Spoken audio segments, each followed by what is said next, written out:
అందరికీ నమస్కారం. మీరంతా కూడా జయప్రకాష్ నారాయణ గారు జేఎఫ్సీ మీద చేసిన కమెంట్ చూసే ఉంటారు. చాలామందికి ఇది కొంచెం సర్ప్రైజింగ్ అనిపించవచ్చు, కానీ నాకైతే ఏం సర్ప్రైజింగ్ అనిపించట్లేదు. ఎందుకంటే నేను జయప్రకాష్ నారాయణ గారి ఫేస్బుక్ పేజ్ని గత 4 సంవత్సరాలుగా మేనేజ్ చేస్తున్నాను. ఒక రకంగా పవన్ కళ్యాణ్ గారు జేపీ గారు కలవడం వెనకాల కూడా నా పాత్ర ఉందని నేను అనుకుంటున్నాను. మీరు ఏదైతే చూసారో జనసత్తా అనే క్యాంపెయిన్ సోషల్ మీడియాలో ఆవేశం ప్లస్ ఆలోచన ఈక్వల్ టు మార్పు అనేసి కొన్ని వందల పోస్టర్లు, అవన్నీ కూడా నేను చేయించినవి. నేను నా దగ్గర ఉన్న వాలంటీర్స్ టీంతో, నాకున్న సోషల్ మీడియా కాంటాక్ట్స్ ఈ స్లోగన్ తయారు చేసి గత 2013 నుంచి ఆల్మోస్ట్ ఇది రన్ చేస్తున్నాను. వీళ్ళిద్దరు కలిసి పనిచేయాలనేసి 2014లో ఆల్మోస్ట్ అది వర్కౌట్ అయ్యి జేపీ గారుకి పవన్ కళ్యాణ్ గారు మల్కాజ్గిరి సపోర్ట్ కూడా అనౌన్స్ చేశారు. ఆ తర్వాత రకరకాల కారణాల వల్ల వాళ్ళు కలిసి పనిచేయలేకపోయారు. సరే, నేను అప్పటి నుంచి కూడా 2014 ఎలక్షన్స్ అయిపోయిన నుంచి కూడా అట్లీస్ట్ 2019 కన్నా ఇది రియాలిటీగా చేయాలనేసి 2014 నుంచి కొన్ని వందల పోస్టర్లు జనసత్తా అనేసి వీళ్ళిద్దరు కలిసి పనిచేయబోతున్నారని డిస్కషన్స్ జరుగుతున్నాయని రకరకాలుగా సోషల్ మీడియాలో స్ప్రెడ్ చేశాను.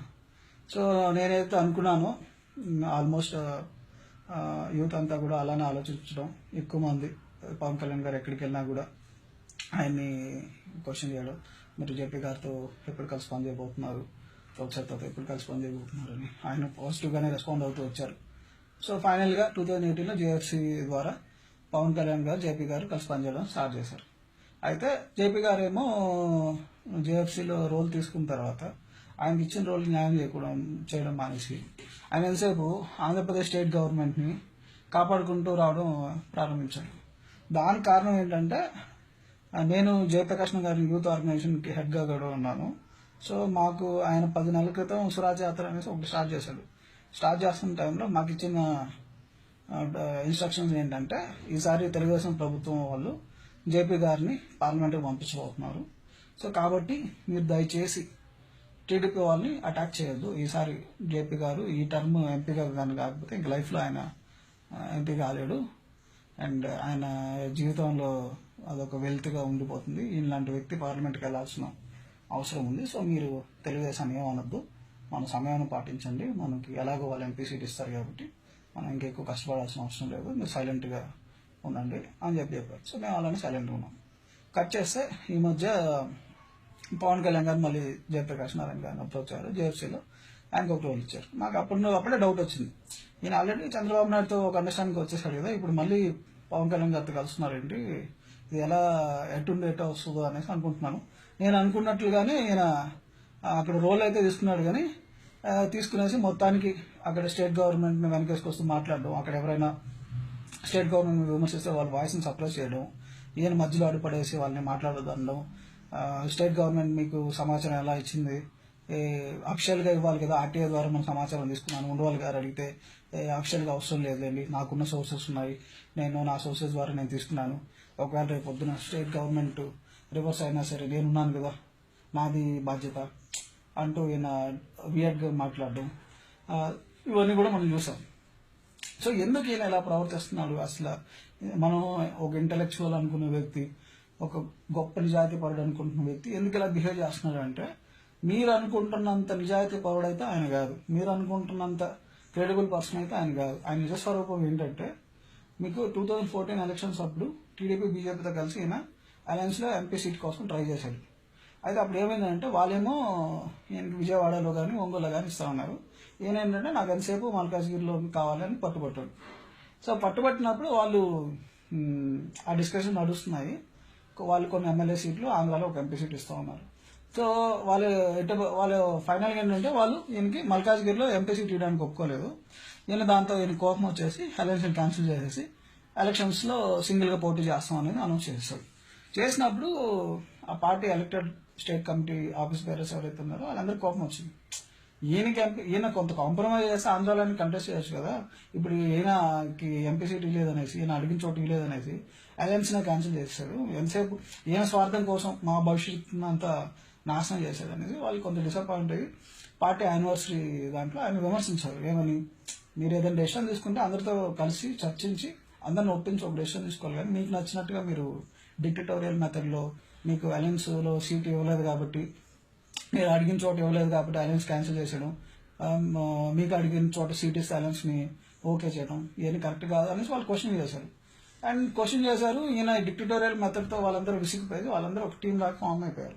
సో ఈయన ఏంటంటే ఓకే లోక్సత్తా పార్టీలో మనకు ప్యారలల్ ఫోర్స్ ఒకటి తయారవుతుంది, వీళ్ళందరూ మనల్ని క్వశ్చన్ చేయడం స్టార్ట్ చేశారు అనేసి ఈయన ఏం చేశాడు, ఈయనకు నచ్చిన వ్యక్తిని సురేంద్ర శ్రీవాస్తవ ఆయన మహారాష్ట్ర నుంచి పిలిపించి ఆయనతో సో ఈయన ఒక ప్లాన్ ఏం చేశాడంటే, నేషనల్ ప్రెసిడెంట్గా నేను రిజైన్ చేస్తున్నాను, నా ప్లేస్లో వేరే వాళ్ళు రావాలి అనేసి ఈ ప్రెసిడెంట్ని ఎన్నుకునేదానికి ఒక నామినేటెడ్ కమిటీ ఒకటి ఫామ్ చేసి, ఈ కమిటీ వాళ్ళు ఫస్ట్ ఏం చెప్పారు, ఈ కమిటీ వాళ్ళు ఇంటర్నల్ ఎలక్షన్స్ ఏ విధంగా నిర్వహించాలో వీళ్ళు డైరెక్షన్స్ ఇస్తుంది అన్నారు.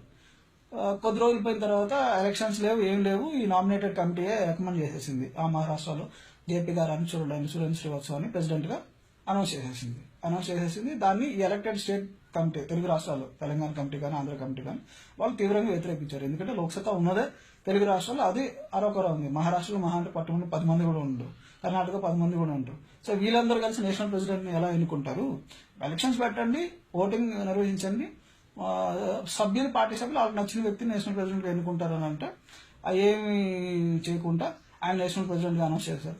సో దీంతో వాళ్ళు చాలాసార్లు జేపీ గారితో చర్చించారు, ఆయన పరిష్కరించకపోయేసరికి వాళ్ళు మీడియాకు కూడా ఎక్కారు. ఆ వీడియోస్ అన్ని కూడా మీరు యూట్యూబ్లో కొడితే ఏరబోలా అనేసి ఉంటాయి. అయితే ఏమైందనంటే వాళ్ళు సపరేట్గా అయిపోయిన తర్వాత జేపీ గారు ఏం చేశారు, ఓకే వాళ్ళు సపరేట్ అయిపోయారు, మనం అనుకున్న ప్లాన్ వర్కౌట్ అయిపోయింది అనేసి ఇంకా ఆటోమేటిక్గా వాళ్ళు ఫేడ్ అవుట్ అయిపోతారు అనేసి ఈయన సురేంద్ర శ్రీవాస్తవ టీం ఏదైతే కార్యక్రమాలు చేస్తున్నారో ఆ కార్యక్రమాల్లో ఈయన పాల్గొనడం మొదలుపెట్టాడు. అంటే పైకి ఏంటంటే నేను ఎవరి వైపు, నేను సురేంద్ర శ్రీవాస్తవ వైపు ఉన్నానా కటారి వైపు ఉన్నానా అని చెప్పకుండా ఉన్నాడు. బట్ ఇండైరెక్ట్గా ఏంటి, సురేంద్ర శ్రీవాస్తవ వైపు ఉన్నాడు అని సభ్యులందరికీ మెసేజ్ ఇవ్వడం కోసం సురేంద్ర శ్రీవాస్తవ వాళ్ళు చేసే కార్యక్రమాలు వెళ్ళి పార్టిసిపేట్ అయ్యేవాడు. ఈ పార్లమెంట్ టీం కటారి గారు ఏదైతే ఉన్నారో వాళ్ళు చేసే కార్యక్రమాలు నేను పార్టిసిపేట్ అయ్యేవాడు కాదు. అంటే చెప్పకనే ఇండైరెక్ట్గా ఓకే ఈయన అరుచరుడికి ఈయన మద్దతు ఇచ్చుకొని పార్టీని మళ్ళీ సురేంద్ర శ్రీవాస్తవ ద్వారా ఈయన టేక్ ఓవర్ చేయాలని అనుకున్నాడు. అక్కడ మళ్ళీ ప్లాన్ రివర్స్ అయింది. ఆ సురేంద్ర శ్రీవాస్తవ అనే ఆయన పార్టీ ఫండింగ్ మొత్తం ఆయన పేరు మీద మార్పిచ్చేసుకునేసి ఇంకా ఆయనకు జేపీని సైడ్ చేస్తాడు.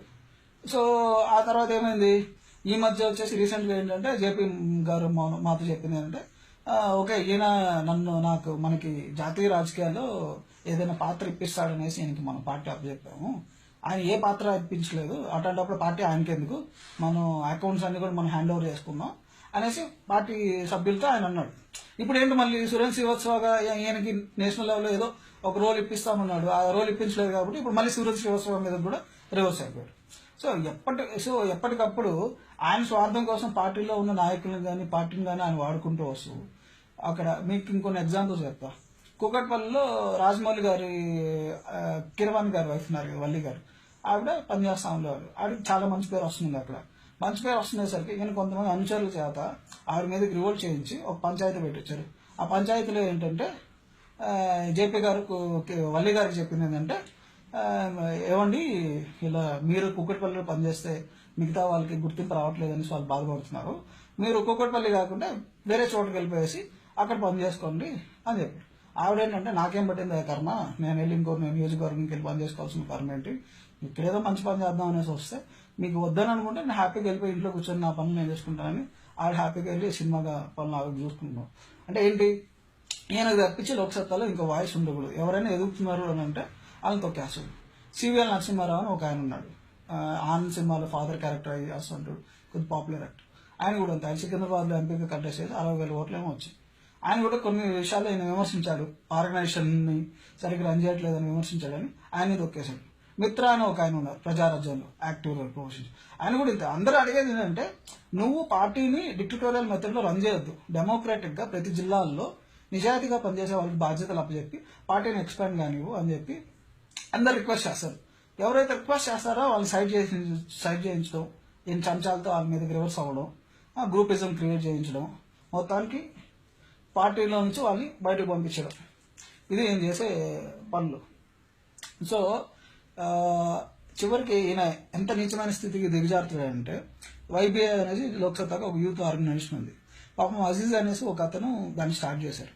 వాళ్ళు స్టార్ట్ చేసి యాక్టివ్గా దాన్ని ముందుకు తీసుకెళ్తున్న టైంలో వాళ్ళకి మంచి పేరు వస్తుందని చెప్పేసి వాళ్ళని కూడా పార్టీ నుంచి, వాళ్ళని కూడా ఆర్గనైజేషన్లో వాళ్ళ ప్యారలల్గా కొంతమంది ఈయన అనుచరుల్ని తయారు చేసి ఈ అనుచరులు వాళ్ళ మీద రివర్స్ అజిటేట్ చేసి ఆ పంచాయతీలో ఆ అజీజ్ అనే వ్యక్తి ఎవరైతే నిజాయితీగా పనిచేస్తున్నాడో ఆయన అవమానించి ఘోరంగా తిట్టి, ఇక్కడికి వచ్చే వాళ్ళంతా సెన్సిటివ్ వాళ్ళు ఉంటారు. వాళ్ళు ఏంటంటే ఇలా తిడితే, లేదంటే జేపీ గారు అంటే ఒక అభిమానం ఉండి ఈయనేదో న్యాయం చేస్తాడని అనుకుని వచ్చిన తర్వాత ఈయన పార్షియల్గా స్వార్థంగా వ్యవహరించిన తర్వాత వాళ్ళు హట్ అయిపోయి బాధపడిపోయి ఆ పాపం అతను ఏడ్చుకుంటూ వెళ్ళిపోయాడు. ఇంకా ఆ రోజు నుంచి ఈ రోజు వరకు అతను మళ్ళీ తిరిగి రాలేదు. ఆయన చాలా అన్నా హజారేతో క్యాంపెయిన్స్ చేయించడము, తర్వాత చాలా మంచి కార్యక్రమాలు కార్పొరేట్ కంపెనీస్లో సెమినార్స్ కండక్ట్ చేయించడం, చాలా కార్పొరేట్ ఎంప్లాయీస్ని తీసుకురావడం, యూత్లోకి బాగా తీసుకెళ్లారు. సో ఇలా ప్రతిసారి ఆయనకి ఏంటంటే ఆయన ఒక్కడే మీడియాలో కనిపించాలా, కొత్త రాజకీయం అంటే ఆయన ఒక్కడే వాయిసే వినిపించాలా, మీడియా ఆయన ఒక్కడే టీవీ డిబేట్స్లో పిలిపించాలా. ఆయన ఆ ఫండింగ్ అది రేస్ చేసుకునేసి ఆయన ఇంకో పని లేదు, ఏదైతే ఈ పొలిటికల్గా ఫండింగ్ వస్తుందో దీని నుంచి ఆయన కుటుంబం పోషించుకోవాలా. సో ఆ డబ్బులన్నీ రేస్ చేసుకునేది ఆయన వాడుకోవాలి. ఇక్కడ నెంబర్ 2 వాయిస్ ఉంటే ఏంటంటే ఫండింగ్ కూడా మిగతా వాళ్ళకి వెళ్ళిపోద్ది, మీడియా కూడా మిగతా వాళ్ళని పిలుస్తుంది. కాబట్టి ఎవరిని ఎదగనీయకుండా పార్టీని డిక్టటోరియల్ మెథడ్లో ఆయన రన్ చేస్తున్నాడు. సో ముందు ఈయన సమాజానికి ఏంటంటే ఈయన పార్టీ పరిస్థితి ఏంటి, ఈరోజు అసలు లోక్సత్తా ప్రెసిడెంట్ ఎవరు, సురేందర్ శ్రీవత్సవ, జయప్రకాష్ నారాయణ. సురేంద్ర శ్రీవత్సవ ప్రెసిడెంట్ అయితే అసలు ఏ ప్రాతిపదికన ఆయన ప్రెసిడెంట్ అయ్యాడు, అసలు ఇంటర్నల్ ఎలక్షన్స్ లోక్సత్తాలో సరిగ్గా జరుగుతున్నాయా లేదా, దీని గురించి అసలు ముందర ఆయన ప్రజలకు సమాధానం చెప్పాలి. సమాధానం చెప్పిన తర్వాత మిగతా జేఎఫ్సీ క్రెడిబిలిటీ గురించి కానీ ఇంకొక దాని క్రెడిబిలిటీ గురించి కానీ అప్పుడు ఆయన క్వశ్చన్ చేస్తే బాగుంటుంది. సో నేతి బీరకాయలో నెయ్యి ఎంత ఉందో ఈయనలో జయప్రకాష్ నారాయణలో నీతి కూడా అంతే ఉంది. అండ్ ఇంకా కొన్ని విషయాలు ఏంటంటే ఇతనికి భయంకరమైన ఫ్యూడలిస్టిక్ మైండ్ సెట్ ఉంది. నేను 2014 ఎలక్షన్స్ అప్పుడు ఈయనకి ఒక ప్రపోజల్ ఇచ్చాను.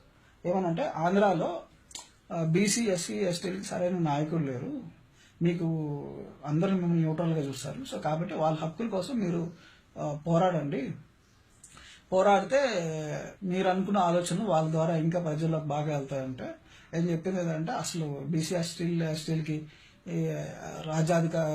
వాళ్ళకి నాయకులు అయ్యే లక్షణాలు ఉన్నాయా, వాళ్ళు ఎంతసేపు రెడ్డిల కిందో లేదంటే కమ్మోల కిందో పనిచేయాల్సింది తప్పించే వాళ్ళు నాయకులు అయ్యే పరిస్థితి ఉందా అని చెప్పేసి. సో అది ఈయన ఫ్యూడలిస్టిక్ మైండ్ సెట్. ఈయన కులపిచ్చిపోవాలి అది ఇదని మాట్లాడతాడు. ఈ మధ్య గరగపర్రులో ఒక ఇష్యూ జరిగింది. ఆ ఇష్యూ జరిగినప్పుడు మా వాళ్ళు ఏం చెప్పారంటే, సరే ఇలా గరగపర్రులో దళితుల్ని కొంతమంది వెలివేశారు, మీరు దాని గురించి స్పందించండి అంటే స్పందించలేదు. నాకు అసలు ఆ ఇష్యూ ఏం జరిగిందో తెలియదు, నేను మీడియా చూడమని చెప్పాడు. గరగపర్రు ఇష్యూ ఆంధ్రాలో తెలియని వ్యక్తులు ఎవరైనా ఉన్నారా? కారణం ఏంటంటే ఈయన ఆ ప్రోగ్రామ్ అయిపోయిన తర్వాత ఈయన వెళ్తున్న కాలేజ్ ఏదైతే ఉందో ఆ కాలేజ్ వాళ్ళు ఎవరైతే ఆ దళితులను వెలివేశారో ఆ సామాజిక వర్గానికి చెందిన వాళ్ళు అక్కడ ఆ జిల్లాలో వెస్ట్ గోదావరి జిల్లాలో జయప్రకాష్ నారాయణ గారికి ఎక్కువ ఫండింగ్ ఇచ్చేది ఆ సామాజిక వర్గమే. ఒక ముఖ్య నాయకుడు ఒక ఆయన ఉన్నాడు, జానకి రామరాజు గారు అని, ఆయన టీం. సో ఆ రాజులు ఎవరైతే ఉన్నారో వాళ్ళే దళితులను అక్కడ వెలవేసింది గరగపర్రులో. సో ఇప్పుడేంటి గరగపర్రు గురించి ఏదైనా మాట్లాడితే ఏంటి ఫండింగ్ ఆగిపోద్ది ఆ జిల్లా నుంచి. సో ఈయనకి ఫండింగ్ ఆగిపోద్ది కాబట్టి నాకు అసలు గరగపర్రే అసలు ఏం జరిగిందో తెలియదు. సో అంటే కంప్లీట్గా ఈయన తన స్వార్థం కోసం తన స్టాండ్ మార్చుకుంటూ వస్తుంటాడు అనమాట. ఈవెన్ మీకు అక్కడ ఎప్పుడైనా మనం కలవాలని ఆయన దగ్గరికి వెళ్ళాం అనుకోండి, సామాన్యులతో మాట్లాడు. నేను 4 సంవత్సరాల నుంచి అక్కడ పనిచేస్తున్నా కూడా అసలు నేను కొన్ని పోస్ట్స్కి అయితే కొన్ని లక్షల షేర్స్ వచ్చి ఉంటాయి. ఆయన ఏదైతే వైరల్ అయ్యాయో సోషల్ మీడియాలో గత 4 yearsగా మీరు పోస్ట్ చూస్తుంటారు, అవన్నీ నేను షేర్ చేయించినవి, నేను వైరల్ చేయించినవి. అయితే కనీసం మనతో కూడా సరిగ్గా మాట్లాడు. కానీ అసలు ఏమి పని చేయకపోయినా ఎవడైనా ఒక సాఫ్ట్వేర్ ఇంజనీర్ లేదంటే అమెరికా నుంచి వచ్చారు, కొన్ని అగ్రికల్చర్లో వచ్చారు అనుకోండి, వాళ్ళతో గంటలు సొల్లు మాట్లాడుతూ ఉంటాడు. నా గురించి వదిలేసండి, చాలా మంది కార్యకర్తలు పాపం అన్నీ వదులుకొని పని చేస్తున్నారు.